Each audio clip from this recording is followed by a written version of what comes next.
So please, Ali, we'd like to hear from Ali Hogg. Thanks, guys.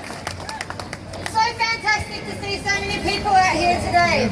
As you know, it's been 10 years since the Howard Liberal government amended the Marriage Act to discriminate.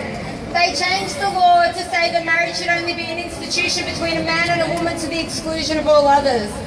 And it's an extra slap in the face that no marriage is legal in Australia unless those words are read out. So every time we go to our brothers or sisters' weddings, whenever we go to our friends or families' weddings, we get to hear that marriage is only an institution between a man and a woman to the exclusion of all others. It's a bloody outrage. And it's an outrage that we're still having to come out 10 years later to continue this fight. And it wasn't only the Liberals that voted for it back in 2004, it had the full support of the Labor Party at the time, so it's a massive shame. It was a clear attack on the LGBTI community, and it sent a message that we're less deserving, less equal, and left us as second-class citizens. At the time the Marriage Act was changed, it was about 38% of Australians support marriage equality. We now see it standing at about 72% of Australians supporting marriage equality, which is bloody fantastic. And 80% of young people support marriage equality. In the most recent poll done of swinging voters, so not voters who are swingers, but people that don't know which way that they plan on voting, it's also 80%. So I think this can put some pressure on the Liberals, but we can't have the feeling that it's inevitable. We need to keep coming out, as Anthony said, putting the pressure on. We also saw that the Labor Party actually changed their formal position at the 2011 ALP National Conference, which was quite significant, and that was while there were 15 to 20,000 of us marching outside in Sydney at a national protest. That was Australia's largest ever rally in the LGBTI community, so I think that was bloody fantastic. So I don't know how many of you were there, but if you weren't there, you missed something really truly special on that day. We've also seen over the years LGBTI and straight allied celebrities come out and take a stand, which has helped make the issue a mainstream issue in Australia. On top of that, we've seen many laws change over the last 10 years. There was 85 laws were changed to no longer discriminate, but it wasn't enough. We won rights such as the equal de facto rights, but we weren't going to stop there.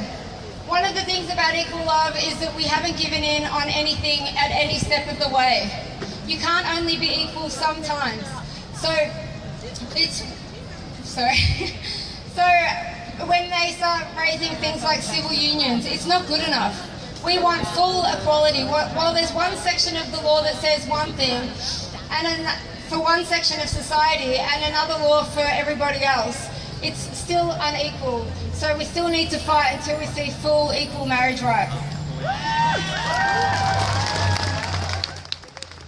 And one of the things we've also done is take inspiration from previous civil rights struggles. For instance, the Black Civil Rights Movement, and also the right to decriminalise homosexuality in Australia. None of these things were won without a fight, so we plan on keep coming out and taking a stand until we win. My speech is a bit longer than I thought, so I'm just going to skip some bits. I was also going to go over some of the other countries that have granted marriage equality over the last 10 years, but I think Tony did a really good job of that. But we've been put to shame by many countries, including our neighbouring country, New Zealand. Ooh, there's some New Zealanders in the crowd. And it's a real shame that many people have had to travel to have their relationships recognised in other countries. And as the case of Tony and Manya, when they come back to Australia, it's not recognised, and it's an absolute disgrace. But it's people like you that have come out time and time again to all of these rallies that have helped put this on the agenda, that have helped put the pressure on the politicians. We're seeing so many politicians looking back at 2004, when nobody was prepared to stand up for our rights. Now there are several politicians that have been forced to put on the public record that they now support marriage equality. So I think that you should all give yourselves a massive round of applause.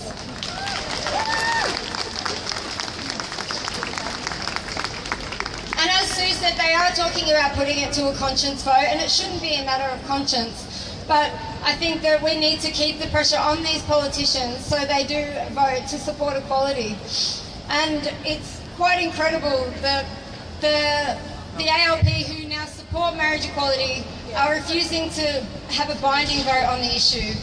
So we don't really know which way that they're all going to vote. And we also can't rely on them voting in the right way unless we keep up the pressure on all sides of politics.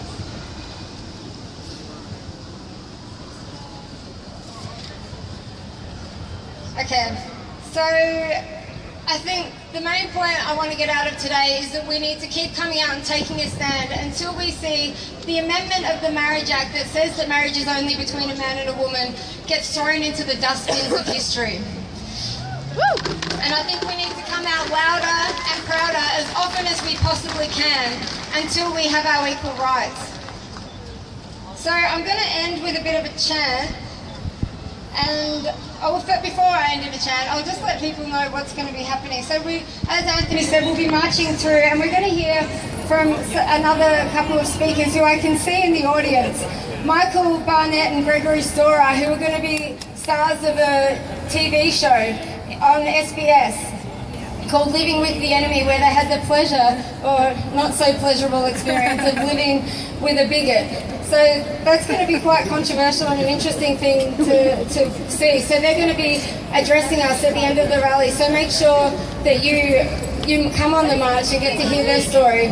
But also, we'll also be participating in the mass illegal wedding. So don't worry, nobody's going to get arrested. But for those of you that want to get married, we've got a celebrant over here, Coral Teague, who will be overlooking that marriage. So for our chant, I thought I'd make up a new one that we haven't done before because it's our first 10-year anniversary. So 10 years too long, marriage rights now. 10 years too long, marriage rights now. 10 years too long, marriage rights now. 10 years too long, marriage rights now. 10 years too long, marriage rights now. 10 years. There's one more I'd like to, this is another group participation one. So I say equal, you say marriage. I say equal, you say marriage. Equal. Marriage. Equal. Marriage. I say equal, you say marriage. Equal. Marriage. Equal. Marriage. I say equal, you say marriage. Equal. Marriage. Equal. Marriage. Right. Fantastic. Thank you so much for all coming out today. We're going to march now, so we'll be heading down that way. So the Equal Love people are over there with their banner. If everybody could march behind us. And we'll keep up the good work, keep up the chants, and we'll see you on the other side. Also, these rallies do cost a lot of money, so they're going to be, the Equal Love team are going to be shaking buckets, so if people can donate into them, that would be bloody awesome. Thank you so much. Stay straight, that's all right. Marriage is the civil right.